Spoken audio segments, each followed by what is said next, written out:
It wasn't the wedding photos. It wasn't the ring. It was her smile. That smug, sugary smile, like she'd just won something.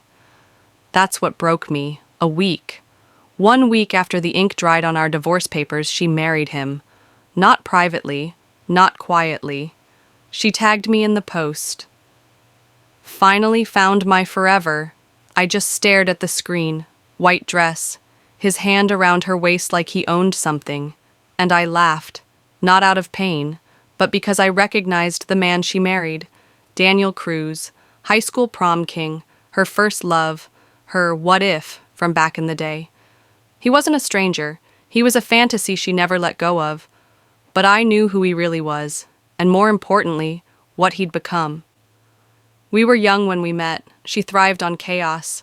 I tried to anchor her. We called it passion, but it was just emotional roulette. Still, I gave her everything. My trust, my name, my future. Every time she asked for more, I gave it. Less work, more time, fewer boundaries. Until one night, her phone lit up. Can't wait till he's gone. That's when something in me changed. I stopped being her husband and started becoming something else. I didn't confront her, didn't scream, didn't cry. I just watched. Her fake yoga classes, his car pulling up, that sleek black BMW like he was in some movie. I took photos, timestamps, license plates, then went home, poured a drink, and smiled. Over the next 4 months, I prepared, quietly, strategically, split our finances, moved assets, sold the property she dreamed of getting, hired a private investigator, not for him. I already knew who he was. I wanted her secrets, and betrayal makes people sloppy. Prepaid phones under her maiden name, hotel bookings, explicit emails.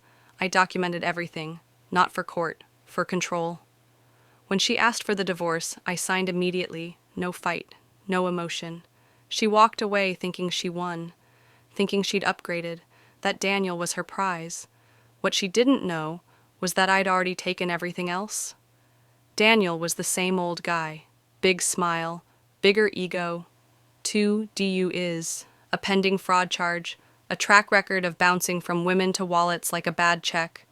She thought she was starting over. She was walking into a storm. And I let her. Step 1, I sent a detailed anonymous tip to the authorities. Crypto schemes, fake investments, everything traced to Daniel. The investigation opened within a week. Step 2, I sent my divorce evidence, photos, messages, timelines, to his employer. He was fired by Friday. Step 3, her family. Conservative, proud, judgmental. I mailed them a flash drive labeled Her Truth. They haven't spoken to her since. 3 weeks later, I got a voicemail. Blocked number. Her voice trembling. He's not who I thought he was. Please, I need to talk. I didn't answer. A week later, she emailed me, said it wasn't cheating, said feelings are complicated. That Daniel had changed. I archived it. Yesterday, I saw them at the grocery store. She looked smaller. Not physically. Emotionally. Worn down. Daniel trailed behind her, arguing on speakerphone. Someone on the other end was shouting about missing money. She saw me, tried to smile. I just nodded and walked away. She thought she'd found freedom, but she only traded one cage for another. This one built on lies and wrapped in delusion.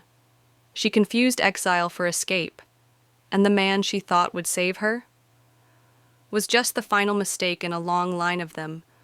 I didn't ruin her. She did that herself. All I did was stop shielding her from the consequences. Now she gets to live in the world she created, with the man she chose, the family she lost, and the silence that followed. Me? I sleep just fine, because justice doesn't always show up in a courtroom. Sometimes, it just looks like walking away while they burn the life they thought they stole from you.